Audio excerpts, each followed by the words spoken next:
kick it.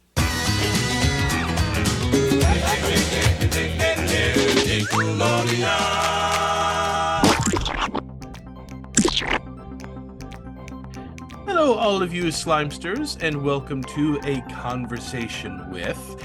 Today is a very different episode because I'm by myself today. I normally have my crew with me, but that's what happens whenever you do these episodes on a weekend. We usually record these over the week, but we have a very special case because we're actually talking with somebody who's all the way in the UK, which is insane to me. We have Gerard from Nostal-Ged. What's up, Gerard? What's up, Slimesters? Finally made it. I'm finally on Splat Attack. I'm living the dream. This is insane to me. We were talking about this a little bit before, and I believe I had even mentioned it on the episode because Gerard had written to us or wrote to us, but depending on your grammar, when we did, we had him featured on a Mona's mailbag where he had sent us some fan email, and that just amazes me that we've got somebody from the UK who's been listening and enjoying the show, and because of the time difference, we couldn't record it during the week because as soon as I'm off work, it's the middle of the night for him, like 2 or 3 o'clock in the morning. So I'm like, yeah, that's not going to work. So we had to do it over the weekend. The whole crew has got plans for this weekend, so it's just going to be me today. But that's perfectly fine. I got to go. I got Gerard, so we're good. Hey, we're the new dream team. That's right. All right. Well, Gerard, tell us about your show. It's Nostal-Ged, and where? Well, let me rephrase. What motivated you to want to get this started? I suppose my story is going to be like a lot of everybody else's. It's COVID. I was furloughed. I don't know if you guys have furlough over there, but basically somebody paid me 80% of my wage to stay home during the crisis, which sounds great. For the first couple of weeks, I got to stay home and play computer games and, watch TV. Then after a week or two, I started to get cabin fever a bit. I started to freak out a bit. And I'd recently retired from contact sports as well. So I was kind of pent up. I wanted to get stuff out. So yeah, I finally pulled the plug, and I thought about it for years. Obviously, watching shows like Splat Attack and Angry Video Game Nerd, Nostalgia Critic. Oh, yes. We all watch these things when we're bored at work, and we all think, I could do that. That's just chatting about, TV shows and films and stuff like that. So yeah, I jumped in. I literally had cabin fever during COVID. I gave it a try, and then yeah, it was a learning experience. And then next thing I know, I was interviewing stars from Mighty Ducks and Hook and Star Trek and Simpsons, and yeah, it just kind of snowballed from there, and now I just never stopped. That's awesome. Well, tell us a bit about Nostal-Ged. What is it? What do you cover? I'm greedy. I wish I had the concentration to nail in on something like you guys do, where you guys mostly concentrate on Nickelodeon, Are You Afraid of the Dark? But I'm genuinely just greedy. So I talk about Cartoon Network, Nickelodeon, WB, films, music, TV shows, computer. Nothing's off limits. As long as it gives you that nostalgic tingle, those feels. I try to keep it on the not so obvious side. So rather than talking about, everybody will talk about Back to the Future, Jurassic Park. We tend to stay on the fringe a bit and talk about things like Dude, Where's My Car, Good Burger, Evolution, films that you don't really think about. And yeah, I try to keep it as broad as possible as well, because like you said, I am British. And obviously you want to keep it for everybody, really, So yeah, I wish I could nail down one thing, but I can't. I want to talk about everything that is 80s, 90s, and early 2000s. Yeah, that was very much our mindset when we had started out, because we were trying to decide what are we going to focus on, because we've seen people who would focus just purely on one show, and then eventually they would run out of that everything they could with that one show, and it didn't matter if it was Are You Afraid of the Dark, if it was Rugrats, if it was and even things that I saw one for Home Improvement and other shows, but yeah, if you pick one show, you're gonna run out. So we've got this nice umbrella of just 90s. We focus on Nickelodeon now, but eventually we'll probably have to stop Nickelodeon in a few years and move on to something else. But that's why we have this nice blanket of just 90s. So I think what you've got is really nice because you can just encompass as much as you can. And like you said, as long as it's got that nice nostalgic flavor to it that makes people remember what it was like to be a kid again or a teenager. Those are always fun. So I love what you do so far. Yeah, when you just hear stuff like completely randomly, like the other day, my wife woke up and she just said, "I want to watch Balls of Fury, the ping pong film with Christopher Walken." And I'm like, I haven't seen that film in like 20 years. We have to watch it right now. So it's great when like you can just wake up in the morning when we were going to watch Beetlejuice. And I was just like, I'm just gonna make a Tim Burton video. Mm. Why not? Like, let's just go for it. So it's nice. It's both great and not great. Not having the attention span to concentrate on one thing, but it's great that I can just do whatever I want whenever I want. Now, is it just you who does the show, or do you have other people that join you? I've got a little team. I've got to give a shout out to Vic. He works on our social media and our live events. Recently, we launched social media because I'm old and I'm not good with technology. I put off social media for the first 2 years. I really put it off. But then we started getting invited to Comic Cons and stage shows. Going seeing concerts and festivals. So to do that, you kind of have to have a social media because you've got to live stream and you've got to, advertise it to your viewers and things like that. So yeah, we've got Vic. He kind of runs the whole social media and he's our cameraman. He doesn't like being on camera too much though. So he's probably going to even hate the fact that I called him out. And then, very much like you and your partner and your kids, the wife helps. We do treasure hunts where we go around things like, charity shops and car boots. For you guys, over there, I'm going to try and translate, things like garage sales and Mhm. flea markets and things like that. I'm trying to keep it No, you're American good. You're for good. you. So yeah, we do treasure hunts with the wife and things like that, and she's always picking me up bits for the channel and display everything. If you guys could see behind the camera, like I'm literally looking at mounds of stuff. I've got stuff in the loft, in the attic as well. I'm literally wrestling figures and the big Star Wars section. The whole thing is closing in on me, but the wife will not stop buying me things. That's awesome. Ah, gosh, I love it. It's so cool whenever you start a project and your family can get behind you and support you. That's a big, big thing because I've seen people who would try to start something exactly like what you've done, but it doesn't matter if it's a nostalgic content thing that we're sharing on social media or any streaming thing, or if it's just I don't care if it's a project that you're passionate about and you start it and it's going to be a time consuming project. It's really frustrating whenever the family is not in support and instead kind of resents you're spending too much time with that thing, which there has to be a balance. You've got to find a time that you can spend with family and work on the things that you want to work on, so it takes priority for the person who's making it and passionate about it, but it's also great when it's reciprocated from the family. Like, even though I know you have to put a lot of time into this, here's some things to help support you and share it and get things for it and be a part of it. I love that. I love when family is there to be a part of it too. Yeah, So it's. I mean, I've got a 13-year-old daughter, and she comes to shows and things like that. Sometimes she'll do the camera work for us, and I think I'm the coolest dad in the world because she'll go to school on Monday.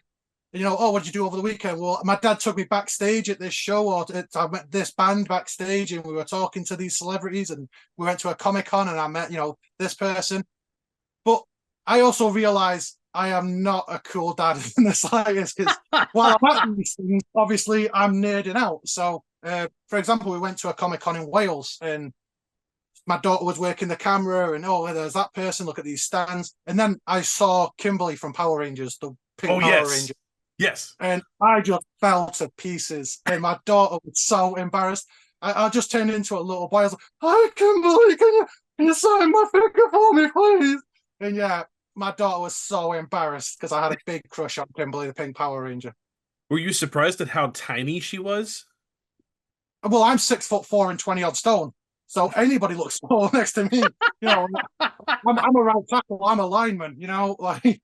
So anytime I'm standing next to anybody, I kind of have to hunch down like this on camera. Yeah, I got to meet her. She made her own movie and she did this really cool promo on Instagram where if you have a venue that you want, put them in the comment section and we'll pick three venues at random and we'll premiere the movie at this venue. And it happened to be right here in my hometown. So we had a Q&A session with her after the movie. We got to stand beside her and take pictures. I'm not huge. I'm just under 6 foot, like just under. And she was like up to here, up to my chest on me. So I'm like, man, she must have come to your like your kneecaps. Yeah, most people, it's weird when you meet things like wrestlers and stuff, and you think they're going to be giants, and then you kind of meet them, and you're like, oh, this guy. Well, what's been some of your biggest challenges putting together your show? It's what you just spoke about. It's that balance. You know, with certain people like me and other channels that I go around and things like that, we don't have the hundreds of thousands of viewers and we don't have the massive Patreon following. I work a full-time job, 40 hours a week. I'm sure it's the same for everybody else out there. You know, and then I've got the wife, you have to put effort and you've got to put time into your relationship, you've got the children. So the channel is not on my priority list. It's third, fourth, you have to take care of your family first. So it's Yeah. finding that balance. And what you don't want to do is get in from, an 11, 12-hour shift and right, I'm going to do the channel. No, you want to ask the kids how their day was, what you've done at school, things like that. So that balance is absolutely key. I completely agree with you on that. The other big challenge I'd say is controlling those nerves. Like if you get to have a conversation with somebody that you've admired for years and years since you were a small child, you're gonna get nervous. You're gonna, stutter. You're gonna. So, my first two interviews were with Connie Moreau from Mighty Ducks and Robert Picardo, who played the Doctor in Star Trek Voyager. Two massive idols of mine. I couldn't believe I was talking to them. So you've got to be able to control that nerve. I mean, these guys have done millions of interviews over the years, so they're cool as beans. But so yeah, I always try to find the first 10 minutes before we even hit that record, just how was your day? What have you been up to today? You just trying, not for them, just for yourself to compose yourself and realize, Jesus Christ, I'm speaking to a mighty duck. Like, I think it's a good thing. You always have to be nervous because that means you care. You've always got to have those butterflies when you're meeting these people. I mean, you've done all these shows with all the original Nickelodeon casts and all that casts and writers and animators of shows that you've loved since you were a child. You must get the same thing. I don't get it very often. I've always been a very extroverted personality, and I'm used to being in front of people. I do a lot of community theater. I've done a lot of public speaking. I'm used to doing this sort of thing. So I've never really had nerves. There are a couple of occasions in which I have. Uh, like whenever I've got to meet Geraldine Laybourne, who is the CEO of Nickelodeon, I was nervous about that because this woman had a huge impact on all of our childhoods, and I want to do right by this. So there's been a few occasions, but it's never really been very I've never really been very nervous very much, but I will say my crew has. Almost everyone on the crew has been nervous at one point to meet people they admired and looked up to. And I agree. I've seen a lot of people who are working on something, whether it be a show, a streaming platform, an album, something they're passionate about, and they want the fans to enjoy it, but they want to do right. They want this to be a good interview. They want this to be a good episode, a good song, a good picture, a good whatever they're doing, but they don't they want fans to get what they need from it. They want to provide that nostalgia. They want to provide something that no one else has really provided, and they want to do right by their guests. I want the guests to have a good time and feel important and comfortable that they might want to come back someday. So there's a lot to go into these interviews, and and I think you're right with nerves. It just means you're passionate and it means you care and you want it to be good. People who just slough it off like it's nothing, then the content isn't going to be as passionate, and that's what you really want. You want passion behind what you do. Otherwise, You what's can the tell point the of truth doing it? audience. You can tell if somebody's just gone on Wikipedia half an hour before they've interviewed somebody. Yes. Yes. And that's the thing. I am a fan. So when I interviewed Connie Moreau from Mighty Ducks, I was just showing off all my jerseys. Look, I've got the Hawks jersey. I've got the USA jersey. Like I was fanboying out because I think I'm not professional. I just want to like a big ball of energy. Like when I spoke to the guy who was one of Thomas Tuchel, he was one of the Lost Boys in Hook. And Oh I'm like, yeah. we have to talk about that dinner scene where you're throwing cakes at each other and stuff like that. And Robin Williams is getting involved with you. We have to talk about that. I can't get around it. I have to know what that day was like. It's so fun. Have you, when you've had these experiences with these interviews with celebrities, have they just fed off of your energy and just gave you more than you were expecting? You know what I think it is? They must do so many interviews. Like when I talked to Marguerite, she was promoting the Game Changers on Disney Plus. So she was talking about the new series. I had to talk about that because that's what she's there for. She's there for Sure. Disney Plus. But she must have done dozens of interviews before she got to me. And those guys would have been professionals from Mhm. magazines, from TV series, things like that. And then an idiot like me comes on.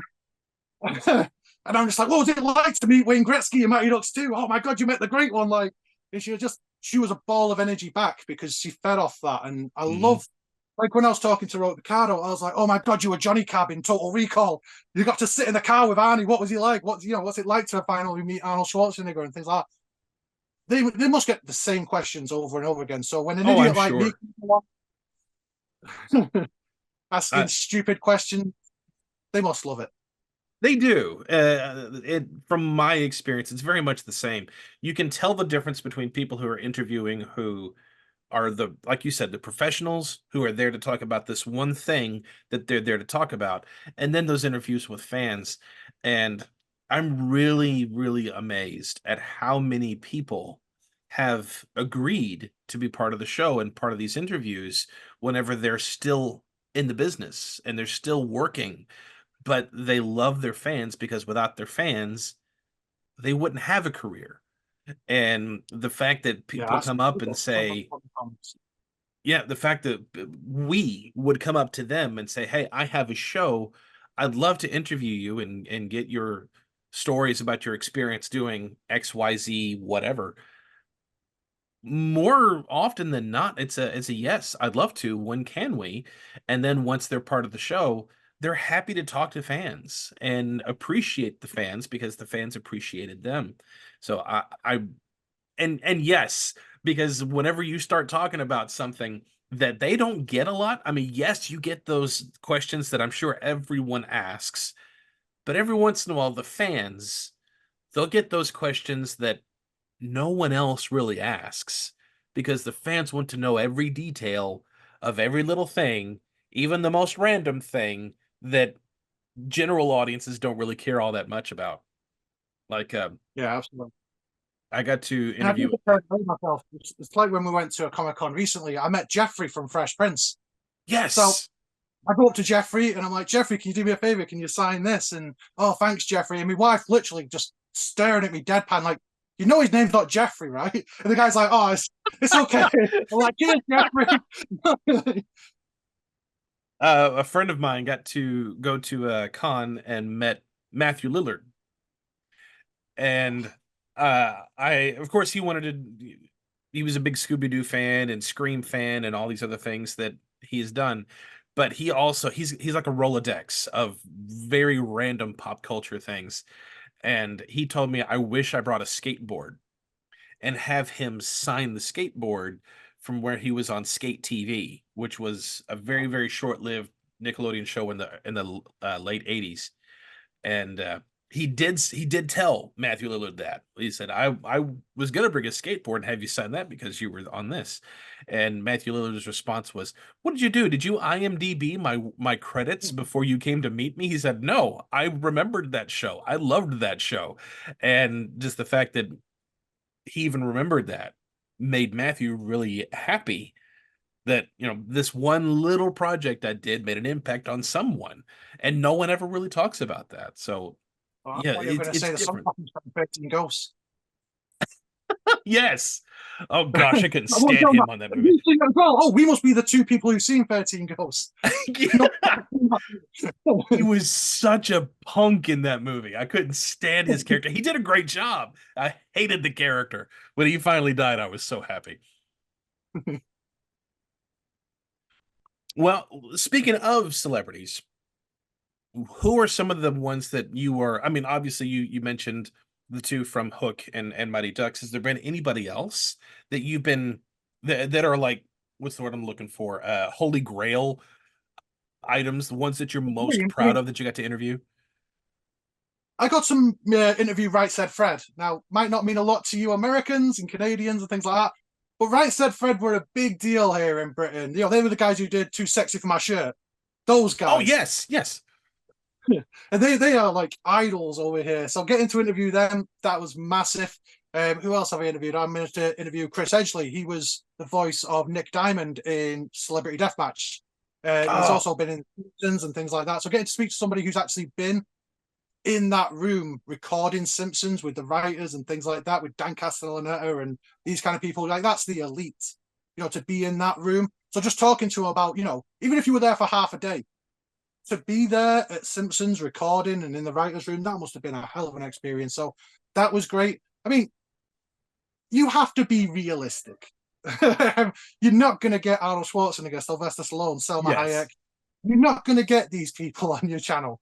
But, if you aim for people who you are passionate about, though, if I could get Kel or I could get Keenan or, I could get somebody who meant a lot to me as a child, like Melissa Joan Hart, something like that, that'd be the dream. But, you got to be realistic. Yeah, no, I'm totally there with you. I'm But if you're absolutely there passionate, with you you. get.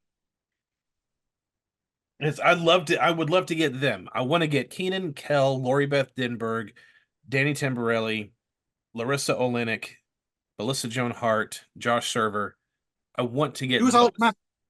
Yeah, Alex Mack. She was Larissa Olenek. Yeah. I want to get those people, but all of them are still I busy. you want They're all you want to still in get the business and doing something. It's like, but I'm close. I'm close. I know I'm you close, but not want to quite get there Mr. yet. Bucket. Okay, that's the guy. Yes. Yeah, you get Kel. You get Kel, you can pretty much get anyone right after that. At least that's what I theorize. Well, we'll see how right that is in the future. Hang on, I don't want to step on my cat. She's down here. Um, well, what was the next thing I was going to ask? Do you have any major plans for Nostalgia coming up, or is it just a work as you go? It's hard because you want to stay loyal to the few fans you have, and you want, for example, we do Treasure Hunt. Now, Mhm. we probably average a few few hundred views. If we put something that really catches, it'll go up to, 8, 9, 10,000 views. Treasure hunts only get 70, 80, 90 views every time we put them up. But I also have people messaging me, when you're going to do another treasure hunt. Oh, we want to see another treasure hunt. When can we send you stuff to put on display? So you kind of want to stay loyal. So you don't want to change too much, but you've always got to be building. We just launched this week a new series called We Need to Talk About, where I'm going to talk about things that I will never get to talk about in things like unpopular opinions or top 10 favorites. So we did Robot Wars, and it'll be like the really niche things, like Mhm. Moonwalker with Michael Jackson and things like that. That's the one that we got planned because I don't ever see a time where I'll be able to fit Moonwalker in a top 10 video or anything like that. But I have to talk about Moonwalker. It's like a core memory. The big thing eventually is a podcast. I've been saying this for a year, and I do have somebody lined up to do it with me. A friend of mine who she's just left her band. She's a lead singer of a band, and she's shown some interest in. I will do a podcast eventually. I keep saying that, and not just to you guys, but in my head on repeat. I will do a podcast. But again, it's going back to that.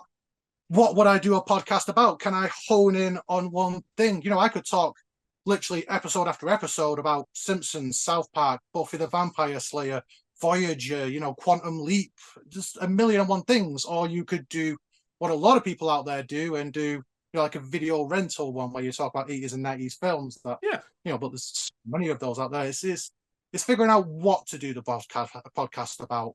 I'm definitely thinking Buffy the Vampire Slayer. And that's Oh the way I'm man, leaning. if you ever do something, you ever do anything Buffy, my wife and I would love to be part of that. Buffy is my wife's end all be all. That is her favorite show. Uh, we were we almost we were debating between a couple of names when we were pregnant with both the boys, but we didn't know if it was going to be a boy or a girl yet. So both instances, if it was a girl, Anya was very much on the table as a potential name. I Uh, genuinely thought you were going to say Spike. I was like, that would not look good in school. And we were also thinking Arya from Game of Thrones, Yeah. but I tried really, really hard that if she went with Arya as the first name, I wanted to go with Thirsty as the middle name because Arya Thirsty I thought would have been a hilarious name, but my wife was not for it, unfortunately. Yeah, our eldest is called Evelyn. Because we couldn't, we were 8, 9 months into the pregnancy, could not figure out the name of this kid. We threw around everything, family names, everything like that. One night we're just sitting watching telly, having a beer, and she puts on The Mummy with Brendan Oh, Fraser, yes. and she's called Evelyn. And we're like, Evelyn, I like it, and it's a good job. It was a girl because Imhotep wouldn't have worked. Like you can't call it Imhotep. What, Moon wasn't a good name? Especially in my Northern English accent, I can't really say that very well now. Oh man, I love it. So what you do now, it's just all on YouTube, and then you would promote it through social media. You're not really doing anything, just audio. Everything we do on YouTube, and then things like the events, like we go to stage shows, festivals, we go see bands, we go to Comic Cons. That's on the Facebook, and we tend to do the live events on the Facebook just because it's easier to live stream on Facebook and things like that. And our Facebook has a few things like we'll put up links and a few videos and bits like that about what's coming up, and whatever's fun that day. Or what recently it seems like all our Facebook is rest in peace videos for all the Oh celebrities. gosh, James Earl yes, Jones. Pour one out for James Earl Jones, by the way. Oh boy. yes. Oh man, that one hurt. It seems like 3 days in a row I was putting up was bloody commemorative videos on Facebook for everybody that keeps dying. I'm like, Jesus Oh, I Christ. know. Just some nostalgia talk before we wrap things up. Uh, you just did a video on Tim Burton movies, and you and I were talking about Tim Burton just a few days ago.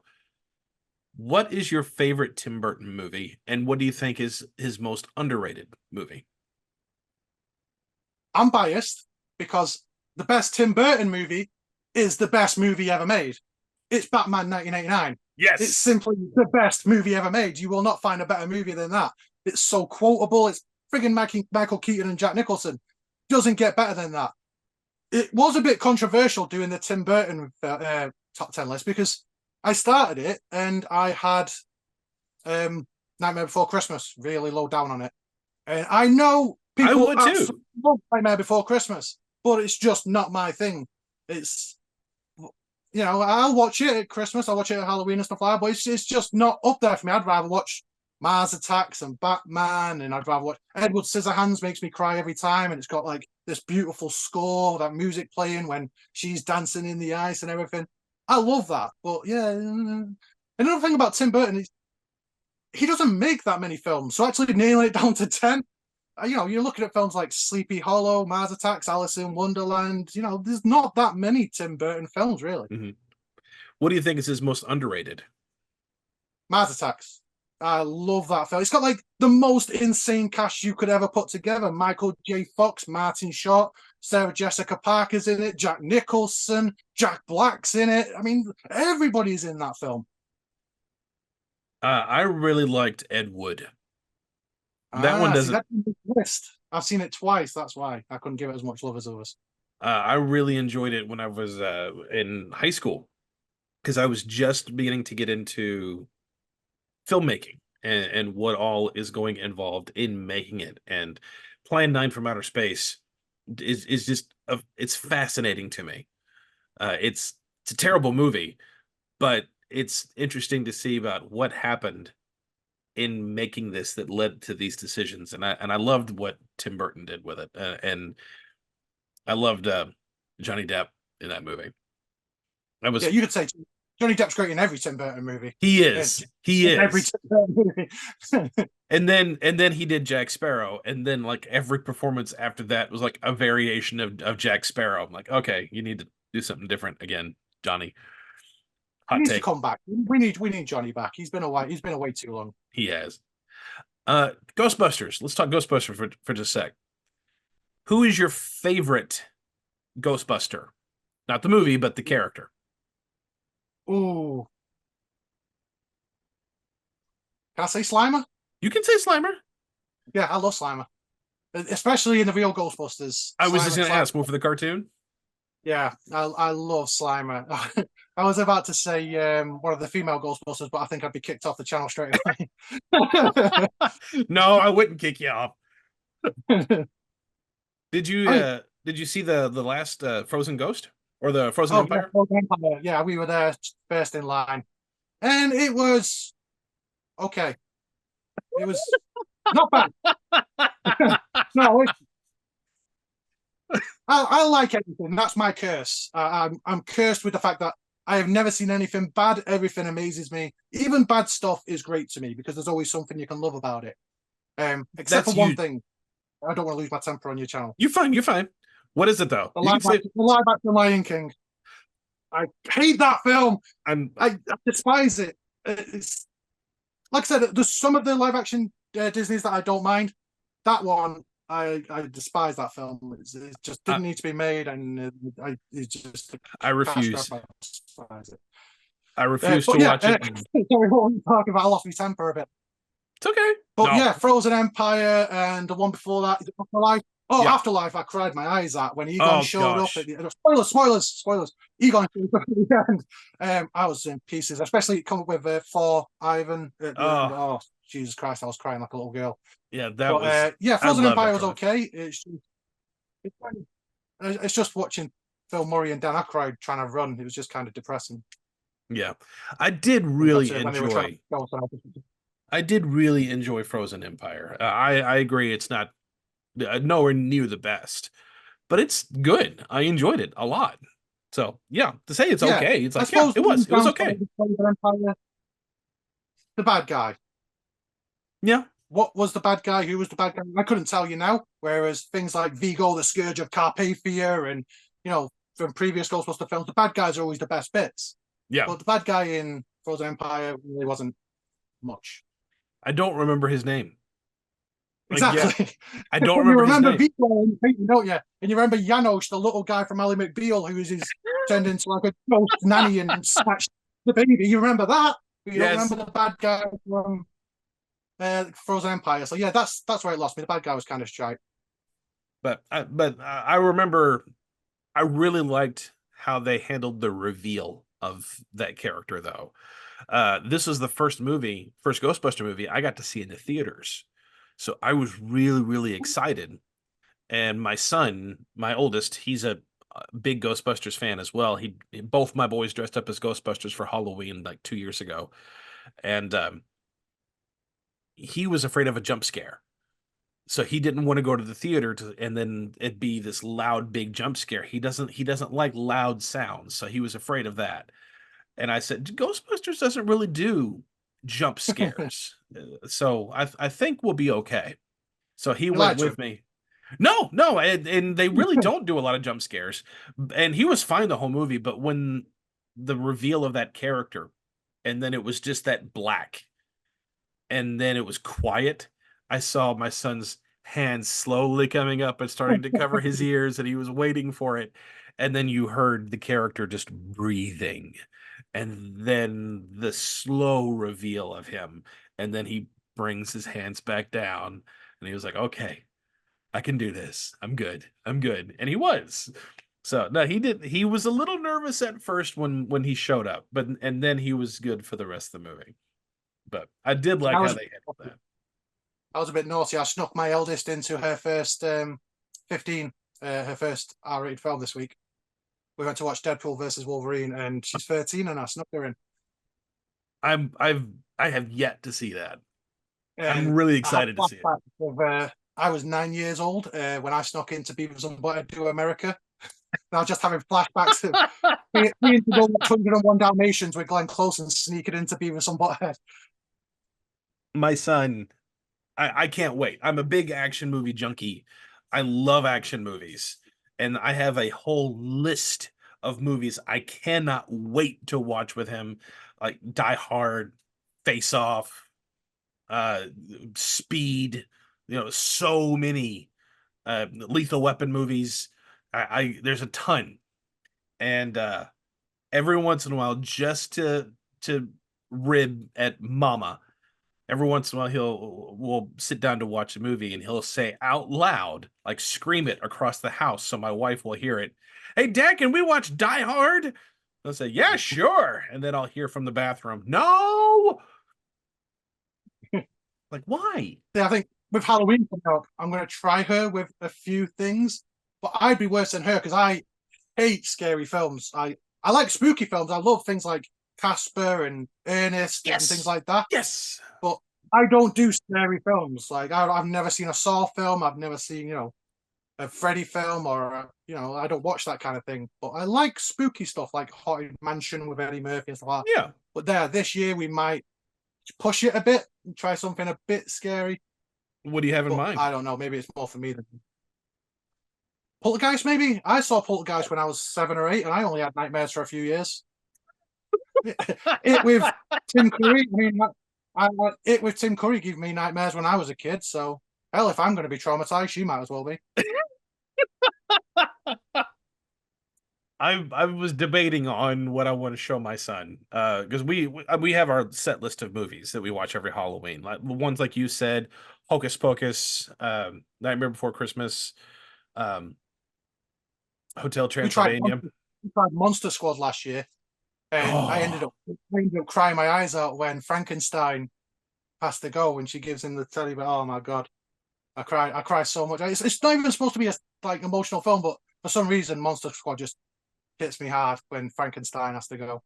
but I think this year we're going to introduce him to arachnophobia, Oh Jesus, no. Yeah. and and then we'll also show him The Woman in Black, the one with Daniel Radcliffe. All right.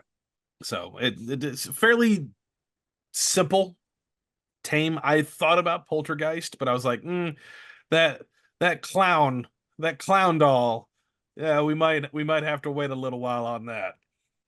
It's the best time of year from Halloween up to New Year. All the TV specials, all the Yes. films.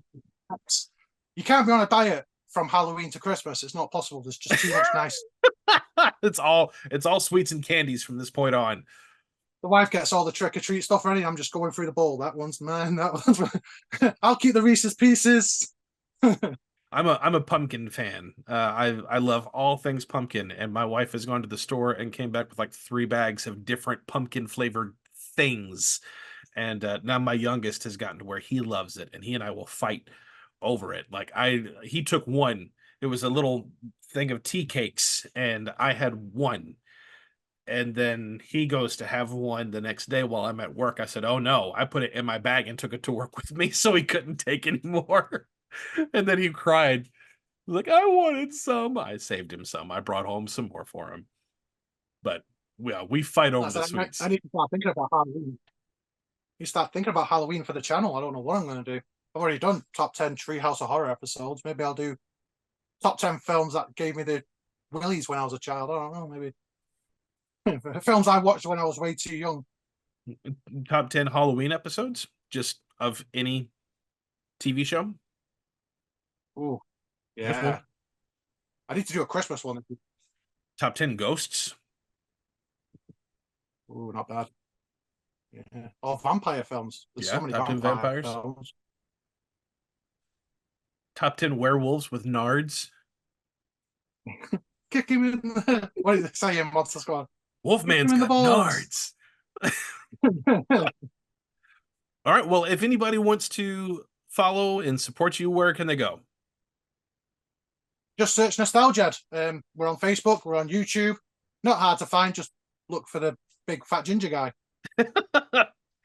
And I will absolutely have a description down below. So if you guys want to check out Gerard and support Nostalgia, go check it out in the description. Give him some love. He's been a follower of Splat Attack for a while, and I want to share some love his way and get some more support for him. He's a great guy and got a great show, and I want to give him some more love for it. So thank you so much. As I'm sitting in the sunlight Splat Attack. coming through the window, Yeah, thank you well, you so had to much. set fire. Yeah. Oh no. Like Kirsten Dunst in an interview with a vampire where she's like, And now I'm red from the shower curtain, from the curtain. But that's all right. At least the sun's not in my eyes. But thank you again, Gerard, for taking the time to be here and share with us your how to and why and talking nostalgia. It's been a blessing to have you here. I really appreciate you and appreciate your support. Hey, thanks for not mocking the British accent. Oh, I do. No, if I try that, it'll all of Britain might track me down and try that.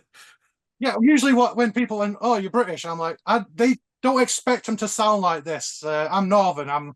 I don't sound like Bond baddies. Well, again, give Gerard some love.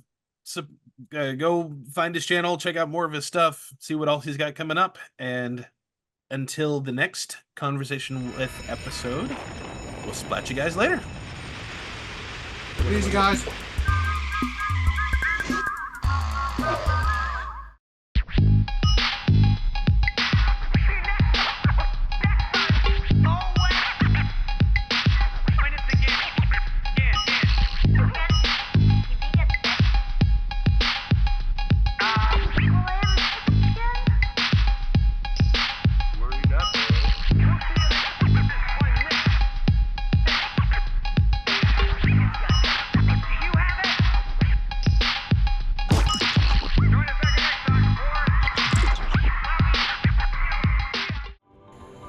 This episode was recorded at Splat Attack Studios and virtual home studios, though none in Florida.